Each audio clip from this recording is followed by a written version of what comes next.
ভাইয়া আজকে হচ্ছে আমরা কনকা মাইক্রোওয়েভ ব্যবহার করে একটা রেসিপি করে দেখাবো, যেটা হচ্ছে একটা চিকেন কাসাডিয়া। চলুন আমরা রেসিপিতে যাই। জি প্লিজ। দর্শক চলুন দেখে নিই চিকেন কাসাডিয়া করার জন্য আমাদের কি কি উপকরণ লাগছে।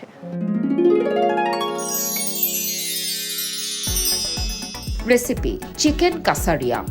উপকরণ: সেদ্ধ চিকেন 500 গ্রাম, রুটি 1টি, ক্যাপসিকাম কুচি 3 টেবিল চামচ, টমেটো কুচি 3 টেবিল চামচ, লবণ স্বাদমতো, সাদা গোলমরিচের গুঁড়া আধা চা চামচ, টমেটো কেচাপ 2 চা চামচ, লেটুস পাতা পরিমাণ মতো, মজারেলা চিজ পরিমাণ মতো। দেখে নিলেন উপকরণগুলো, চলে যাচ্ছি মূল রান্নায়। এখানে হচ্ছে চিকেন সেদ্ধ করা আছে।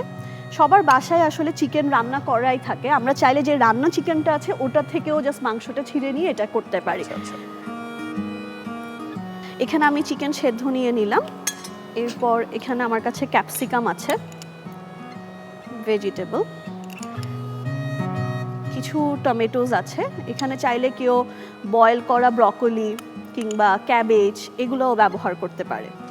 আচ্ছা, এটা হচ্ছে একটু লবণ দিয়ে দিলাম। এরপর এখানে দিয়ে দিলাম একটু গোলমরিচের গুঁড়ো, একটু টমেটো কেচাপ।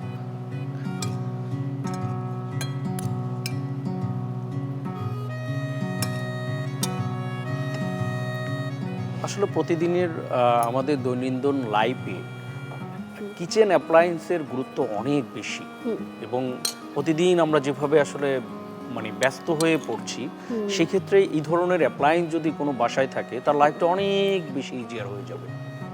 আর মাইক্রোওয়েভ আর কিংবা রাইস কুকারের কথাই যদি বলতে চাই, আসলে আমরা সবসময় মানে অনেকেই, আমার ফ্যামিলিতেও আমি এটা দেখি, কেউ আসলে অনেকজন আছে যারা স্টোভের হিটটা নিতে পারে না, মানে কেন জানি তাদের একটু ব্রিদিং প্রবলেম হয়, কিংবা যে একটা এক্সটার্নাল হিট যেটা রিলিজ হয় ওটা নিতে পারে না, অসুস্থ হয়ে পড়ে।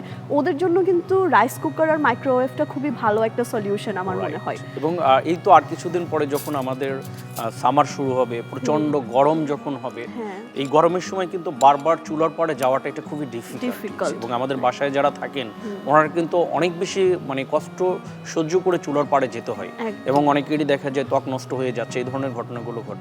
বাট বাসায় যদি একটা মাইক্রোওয়েভ ওভেন এবং একটা রাইস কুকার বা একটা মিক্সচার গ্রাইন্ডার এই ধরনের প্রোডাক্ট থাকলে, তাহলে সে কিন্তু অনেক ইজিভাবে এই সমস্যা থেকে কিন্তু বেঁচে থাকতে পারছে। রাইট। কথা বলতে বলতে আমি হচ্ছে রুটিতে একটু লেটাস দিয়ে ফিলিংটা দিয়ে দিয়েছিলাম, এখন এটার উপর একটু মজারেলা চিজ দিয়ে দিচ্ছি। সো আমরা জাস্ট কি করব, এটাকে এভাবে ফোল্ড করে দিব। বাহ, অনেক ইজিভাবে হয়ে গেল একদম। এখন হচ্ছে একটা আমরা ওভেন প্রুফ একটা ডিশ নিয়ে নিব। আমরা যারা নতুন ওভেনের ইউজার তারা কিন্তু দেখা যায় বাসায় যে কোনো বলের মধ্যে আমরা ওভেনের মধ্যে দিয়ে দিচ্ছি, এটা কিন্তু আবার খুবই ক্ষতিকারক। হঠাৎ করে একটা বড় ধরনের দুর্ঘটনা ঘটার পসিবিলিটি আছে। তবে ওভেনে ইউজ করার জন্য যে কোনো বল আমি ইউজ করব সেটা অবশ্যই যেন ওভেন প্রুফ হয়। যখন আমরা দোকান থেকে বলগুলো কিনবো, তখন দোকানদারকে যদি আমি বলি যে আমি একটা ওভেন প্রুফ বল চাচ্ছি কারণ আমি এটা ওভেনে ইউজ করব, তাহলে কিন্তু আমরা এই ধরনের অ্যাক্সিডেন্ট থেকে বেঁচে যেতে পারি। Right sir. এখন তাহলে আমি এটা কনকা মাইক্রোওয়েভে দিয়ে দিচ্ছি 2 মিনিটের জন্য। জি প্লিজ।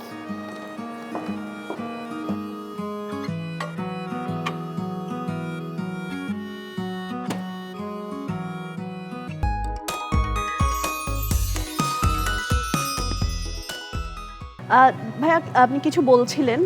আমি যেটা বলতে চাচ্ছিলাম সেটা হচ্ছে, আমরা অনেক সময় দেখি যে সিরামিক্সের আমাদের কিছু পট থাকে বাসায়। তবে সিরামিক্সের এই পটের সাইড দিয়ে কিন্তু কিছু নিকেল থাকে, গোল্ডেন বা সিলভারের নিকেল থাকে। অনেক সময় আমরা তো জানি যে সিরামিক্স কিন্তু ওভেনের মধ্যে এটা ব্যবহার করা যায়, কিন্তু এই যে গোল্ডেন নিকেল অথবা সিলভারের যে নিকেল থাকে, এইটাতে যদি আমি ওভেনে ইউজ করি তাহলে এটা কিন্তু স্পার্ক করার পসিবিলিটি থাকে। সো এইটা কিন্তু খেয়াল রাখতে হবে ওভেন ইউজ করার সময়, এটার কিছু সতর্কতা আমি বলবো যেটা অবশ্যই মেইনটেইন করা উচিত। এটার মতো বোধ হয় না, যদি আমি এই প্লেটটা ব্যবহার করতাম, এটা যদি আমি এখন ওভেনে ব্যবহার করি সেক্ষেত্রে অবশ্যই এটা স্পার্ক করবে। আচ্ছা, এটা খুবই আসলে গুরুত্বপূর্ণ একটা ব্যাপার। আসলে এই স্পার্কটা যদি করে তখন মানুষ ভাবে কি আসলে না, এটা হয়তো ওভেনের কোনো সমস্যা। আচ্ছা আচ্ছা, আমার মনে হয় ভাইয়া এটা হয়ে গিয়েছে, আমি একটু এটা বের করে জি।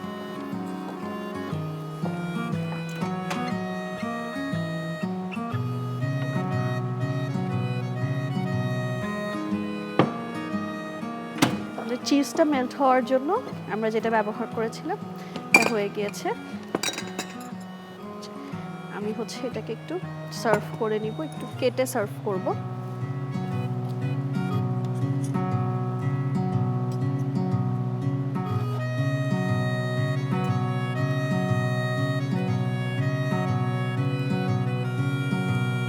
স্প্রিঙ্কল করে দিই গার্নিশিং এর জন্য। তো এটা এই ঝটপট একদম কুইকেস্ট, আপনিই দেখেছেন চিকেন কাসারি। খুব অল্প সময়ের মধ্যে এটা খুবই সুন্দর। যদি যেহেতু রমজান মাস না হলে আমি অবশ্য টেস্ট করে দেখতাম, কারণ আমি একটু ফুডি টাইপের, আমার খুব ইচ্ছা হচ্ছে, বাট যেহেতু রমজান মাস আসলে এটাকে অ্যাভয়েড করতে হবে। তবে আমরা ইফতারের পরে টেস্ট করে দেখব আসলে কেমন। Thank you so much. জি, থ্যাংক ইউ। দর্শক চলুন দেখে নিই চিকেন কাসারিয়ার প্রস্তুত প্রণালীটি আরেকবার।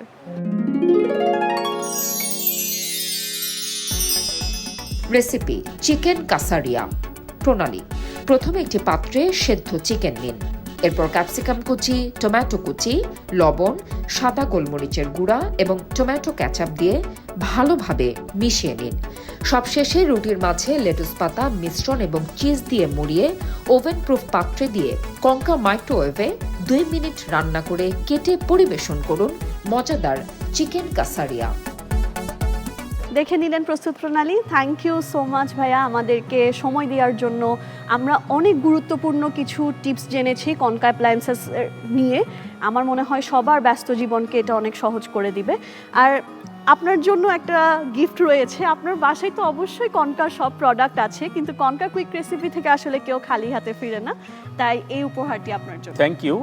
আসলে আমার বাসায় যেটা আছে সেটা আরো 2 বছর আগের, এটা এতটা আপডেট না, কিন্তু এখন যেটা আমি দেখছি বা এটা অনেক আপডেট হয়ে আসছে, এটা আমার কাজে লাগবে। ধন্যবাদ আপনাকে। ধন্যবাদ আপনাকে। আসসালামু আলাইকুম। দর্শক দেখে নিলেন আরও একটি ঝটপট রেসিপি, কিভাবে আমরা কনকা মাইক্রোওয়েভে খুবই দুর্দান্ত একটা রেসিপি করলাম। অবশ্যই বাসায় ট্রাই করবেন, ইফতারে এটা অবশ্যই রাখবেন। সবাই ভালো থাকবেন, সুস্থ থাকবেন এবং কনকা কুইক রেসিপি দেখতে থাকবেন।